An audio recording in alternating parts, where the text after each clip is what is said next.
Welcome to the Books on Air podcast. I'm Suzanne Harris, and my listeners get the story behind every book. Joining me today is a fascinating woman.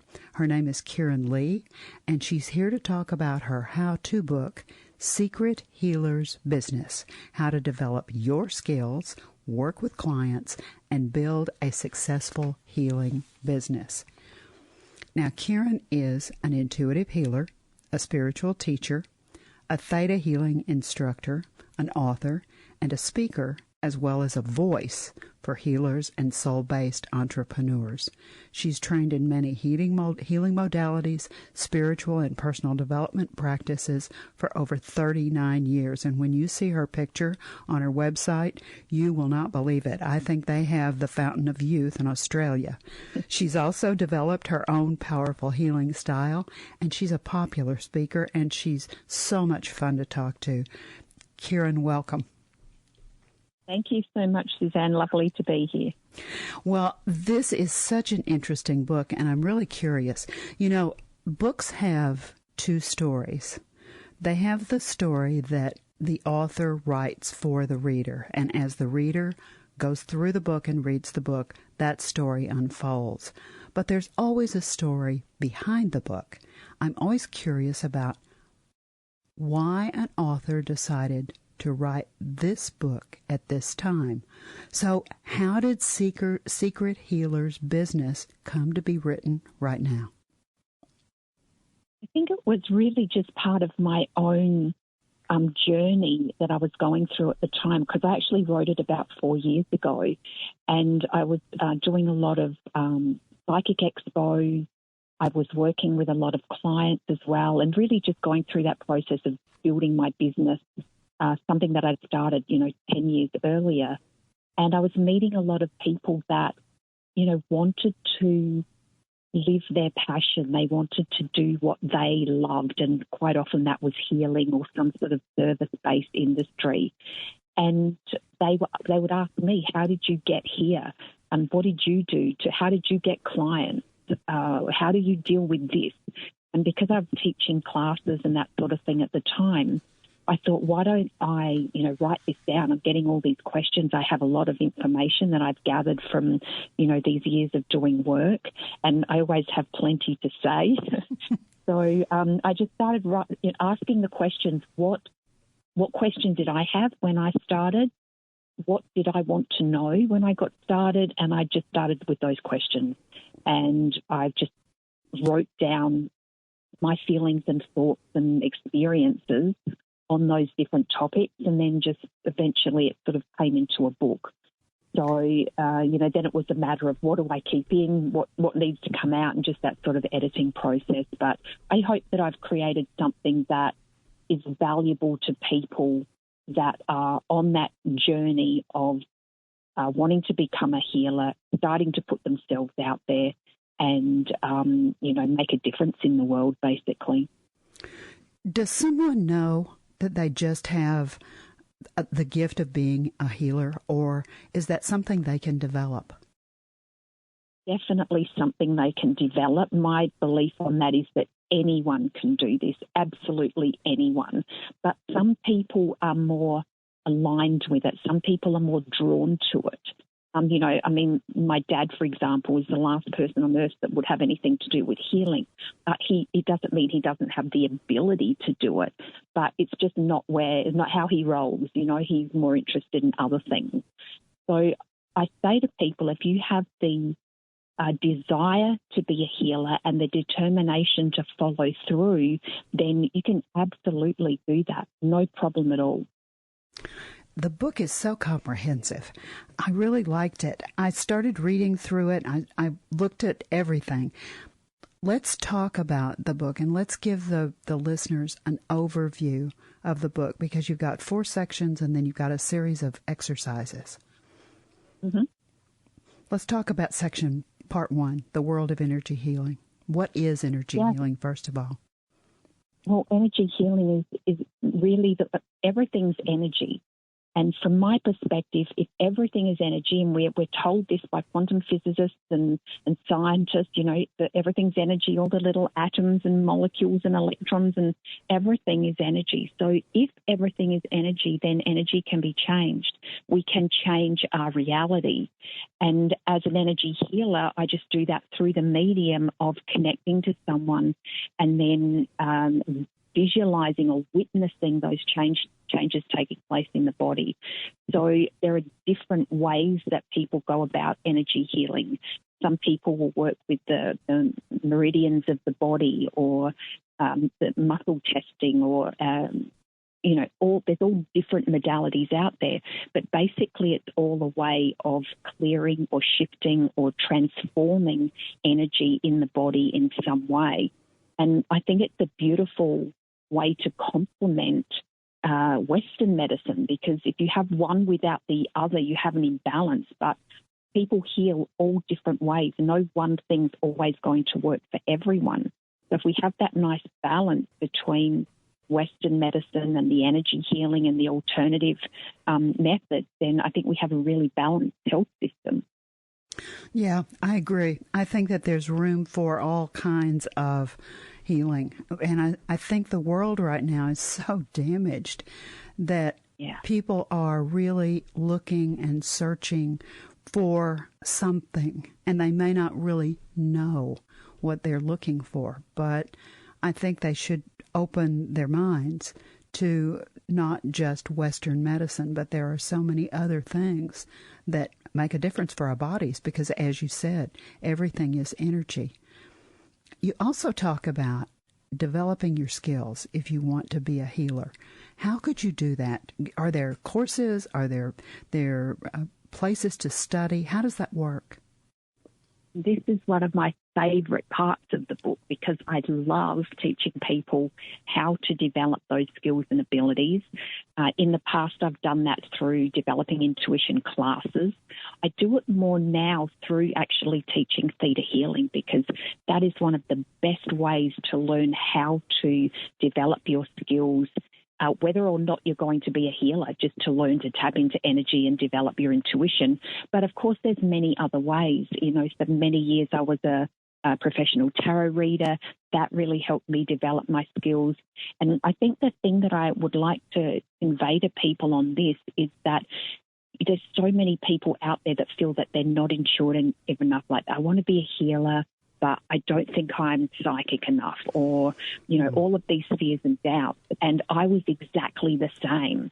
If you think back almost 40 years ago to where my journey started, I was the same. I felt I had no talent, no ability, but I just that desire to do it and to learn more about it. And I developed the skills that I have today that people quite often say, wow, how did you know that? How did you know that? Well, it's a skill that I developed. And so I totally believe that, yes, there are some people more born with this skill more developed, and then there are others who learn and develop that as they go along, because it's innate with all of us. Anyone can do it. So, yes, get in and do some courses and play with tarot cards and speak to people and do a theta healing training or something like that, and just do everything you can to really keep practicing and developing those skills. And be open yourself so that you can really discover what path you should travel. Absolutely. And, of course, to read the book, there's some great tips in there as well. I know. And the part 3 and 4, I really like that you did this, because you're talking about work, you're talking about the actual core of the business. Part 3, you talk about clients, and part 4, you talk about building your business. And I thought that it was so important that you put that in the book, because I think that's the part that would be the most difficult. Yeah, and I think that I found that was one of the things that was missing from healing training courses. And not that they necessarily had that, because when you do learning a specific modality, you're there to learn the modality. And there's not always time to go into the deeper intricacies of being a healer, which is why I created the book and also the program or the masterclass that comes from the book, because what do you do after you've learned the modality? What do you do when you're working with clients? And, for example, booking clients? What if you have a lot of people cancelling? What if you, how do you get clients in the first place? All that sort of thing. And how do you, what's your duty of care with your clients? How do you need to show up? How do you need to treat them? So I felt that was kind of missing in a lot of the books that I read. So I wanted to include that. And also on the business side of things, I don't think I've ever seen a book about healing that really talks much about the business side of things. So that was imperative to me because I met so many healers who were happy to share their time and do a lot for people to be of service to others, but they were unwilling to actually receive for that. And in fact, we're often taught it's wrong to receive money for healing. It's a gift, it should be given. And I don't agree with that because I think we all have gifts no matter what they are, whether we shine shoes or do brain surgery or clean toilets. We all have something to offer, something that has value, and we still need to live in this physical world. So we need to be compensated for that. I agree. Yes, I agree. Because you can't have a business if you don't have, there has to be money. There has to be a financial component. And I thought it was so important that you address that. And I couldn't agree with you more. I think that, on the perhaps esoteric side, it's fine to say that you shouldn't be paid for healing, but we all have bills and we all have mortgages and car payments and kids that need food and all of those kinds of things. And so even though you may be doing something you love, and in theory you shouldn't charge for it, in the real world, that's not going to work because not practical. No, it's not practical. Thank you. Another thing that I found so interesting, and I was real curious about this, I love the exercise portion. I looked at all of those and I read through those, and I was curious to see if they were for the person who is going to be the healer. Were these exercises that they do with the clients? Were these client exercises? Tell me about those exercises because there are lots of them. Yeah, I wanted to make this book really hands-on so that people could get information. So there's that how-to aspect, but there is also some of my stories woven through so that it had an interesting and practical component to it as well. But with the exercises, I wanted people, instead of just reading about how to do something, hey, let's get into an experience of this. Let's feel what that's like, or let's have something you can actually go out and do or practice or play with. So yeah, it's definitely for the healer, the person wanting to be a healer, but it's also something that they could teach to others. These are some of them things that I sort of came up with on my own, but some of them are things that I've learned from my teachers and maybe tweaked or changed a little bit along the way. But, there's some great things that people can do to keep developing those abilities. I like the Discover Your Strengths exercise and awareness visualization. And then one that caught my attention was the client booking exercise. Yeah. Tell me a little about that one. That actually came from a friend of mine who, she's not a healer, but she's in a service-based field. And she told me, how, and she had an established practice. And she was telling me about how she, sort of got started and how she managed her clients and that. And she had very strict guidelines. And I really admired that because my guidelines and boundaries were a little bit wobbly at the time. I was just sort of like, yes, anyone want a healing? Yes, I'm there sort of thing. And she just had really, office hours 9 to 5. That's it. So I learned a lot from her. But one of the things she said in the beginning was I used to practice saying what I charged people. And so I just made an exercise out of that. And I practiced that myself, like just getting used to, someone saying to you, what do you charge? And then saying what you charge with confidence, because so many people diminish what they do. They diminish their own value and they feel guilty about putting a price on it. So I think it's really important just to get used to saying it. So, and even get used to saying what you do. You know, I'm an energy healer. I help people with, you know, whatever it is. Get used to talking about it. And, you know, as it says, I think in that exercise, you know, practice saying it aloud, walk around your house and say it, so that you're used to hearing it, so that when you actually do say it to someone, it doesn't feel so weird or alien to you, you know. That is fabulous advice. I have to. We didn't really talk about this before you and I got on our recording, but this is one job that I do, but I do another job as well. I'm a custom curriculum writer, and I'm a corporate presenter. And so when I first started doing this, that was the struggle for me. How do you price your time? How do you say to somebody, you know, this is what I charge? I've gotten over that, by the way, but yeah. I couldn't agree with you more. That is very, very difficult. And having an exercise in the book for that, I think, is really, really valuable. We've been talking about the book. Now, I know that there's a part of the book you'd like to share with the listeners. Let's go ahead and do that now, Karen. Okay, beautiful. So this is from page 49, and the heading is Fear of Judgment. As you embark on your career as a healer, you may be worried about how you'll be perceived by others in the industry.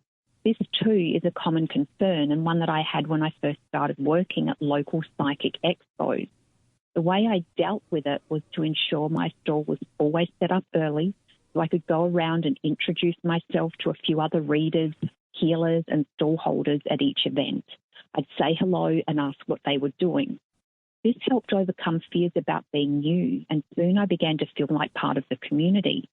Even more valuable was what I learned through these connections and conversations. Prior to working at expos, I'd placed healers, psychics and tarot readers on a pedestal. I thought they were the chosen ones who were somehow more special than me because I thought I had no talent. I was a fraud and I probably shouldn't have been there anyway. They were just a few of my limiting beliefs. I'm sure many of you can relate. What I learned to my surprise was that they were everyday people just like me. Many had regular jobs during the week. They had fears and doubts like everyone else, and they often felt like they didn't fit in. The pedestal came crashing down as one after another shared about a difficult client, concerns about a reading they'd done, or conveyed doubt about an aspect of the work they were doing or the struggles they faced. And these conversations humanized the industry for me.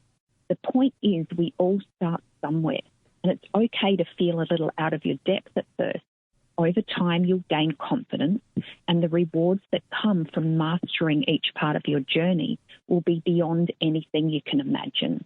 It may not be your style to attend expos and events, but whatever you choose, go forth with courage. Be willing to receive judgment because people will judge you anyway, and who really cares what they think? If you don't resist it, you'll set yourself free. Because ultimately it's just someone else's point of view based on their limiting beliefs. What matters is that you are true to yourself and you follow your dreams. That is absolutely fabulous advice for anyone, Karen, not just someone who's going to be a healer, but think about what you just said. You really talked about limiting beliefs. We all have those. We all have our self-doubts. We all do the negative self-talk with ourselves. We all have people that we look at and think, oh, she is really something. They must be blah, blah, blah. We all make up stories for other people based on nothing more than what we think, our perspective. We really don't know the inside track. So, wow, that's great advice. I'm so glad you read that part. Now, let's let the listeners know where the book is available, because I know we've piqued everyone's interest.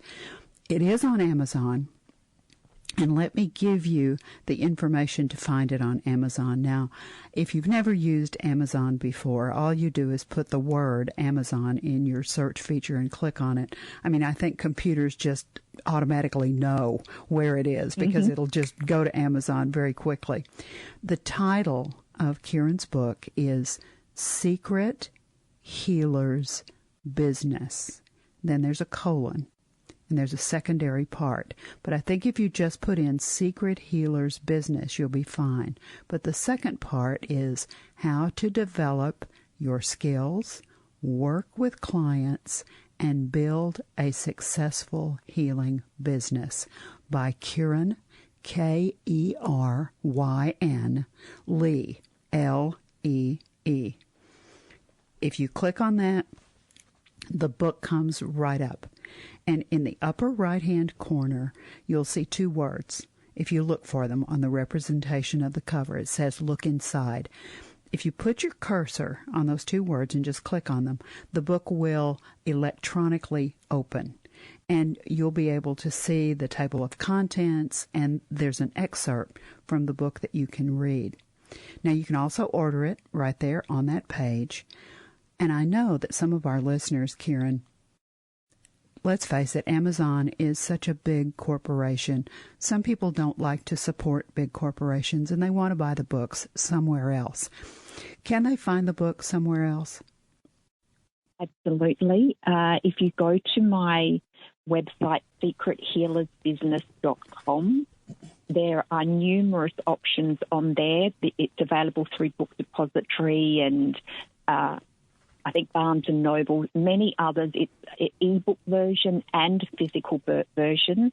And also, if they're in Australia, you can click on that website and actually I'll sign a copy for you and we'll deliver it. There'll be a postage charge, etc., depending on where you are. But you can actually get a signed copy of the book at the moment as well. So that's another option. That's lovely. I'm glad you're doing that. Let's talk about your website. Let's give that website address. So secrethealersbusiness.com is where you'll find the book and information about the class, the Masterclass that's related to the book as well. And you're also doing some workshops. Tell me a little bit about the workshops. Yeah, so that's the Secret Healers Business Masterclass or workshop. So it's a 2-day workshop. It is now online. It has previously been in person, but I'm now running it all online. And we just dive into aspects of the book that we just expand more on them. There's different exercises we do. It's really, it also gives the people a chance for people to talk about where they're at, where they're stuck, where they're struggling. We do a lot of energy clearing. I use some theta healing techniques, etc., to help shift energy. And we just do a deep dive into aspects of your healing business, what you want to create. And also just to mention, I've had people do this class that don't want to be healers. They've come in because they've done other classes with me and they know my work and they just, were interested, but said they got a lot out of it because, as you said about the excerpt that I read, this is not just for healers, although it definitely has that main component, but other people can get a lot out of this work as well. I thought that as well. Yeah, exactly. And it occurred to me that you're really expanding yourself into the world now by doing this online, because people who hear our podcast in other countries could join you as well, right? Absolutely. And really, especially since the pandemic, the last couple of the years, I'm sure many business owners will tell you things have changed. There's so much more happening online at the moment. And I think it's great that we can just all connect. And, people who did not previously have access to this class now do, which is fantastic. Oh, I couldn't agree more. Now, you're also on Facebook. Let's tell them how to find you on Facebook. Okay, so my Facebook page will be facebook.com/KerynLee08, or if you just want to pop in the search bar, it's Keryn Lee Healing. You're also on YouTube. What will they find if they find you on YouTube? There are quite a lot of videos on YouTube. There's some meditations, there's some healing, there's just different topics that I've talked about. There's quite a lot of stuff on YouTube, so go and check out my channel. I have one last question, Keryn. Mm-hmm.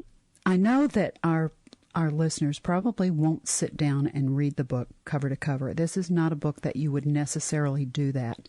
You would sit down and you would read part of it and then think how you were going to adapt the ideas.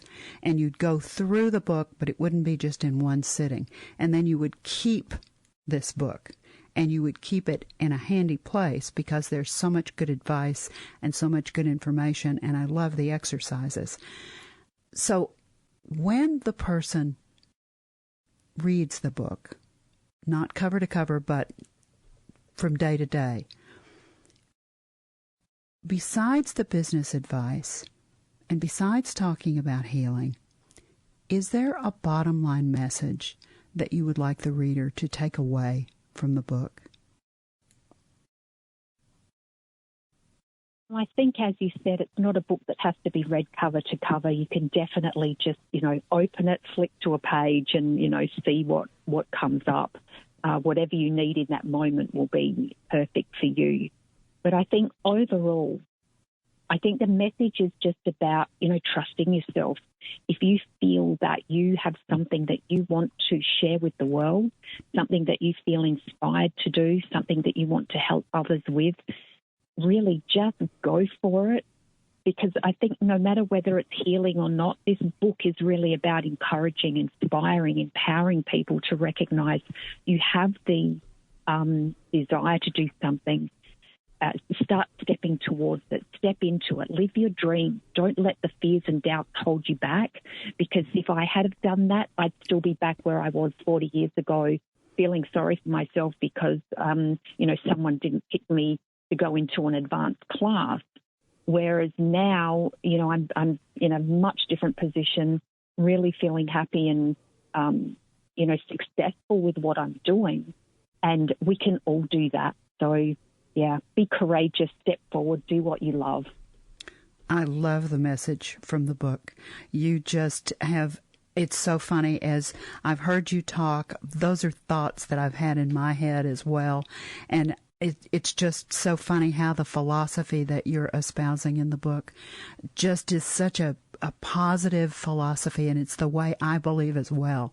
You have to be able to believe in yourself. You have to be able to put yourself out there. And are you scared? Well, yes.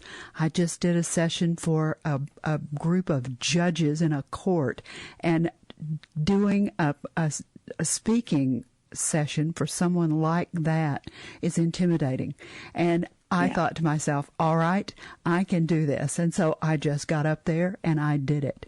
And it makes you feel, once you accomplish something that you're a little nervous about, it really makes you feel powerful, and you really believe that in yourself, and you really believe that you can do it. And that's the message that I hear from Secret Healers Business.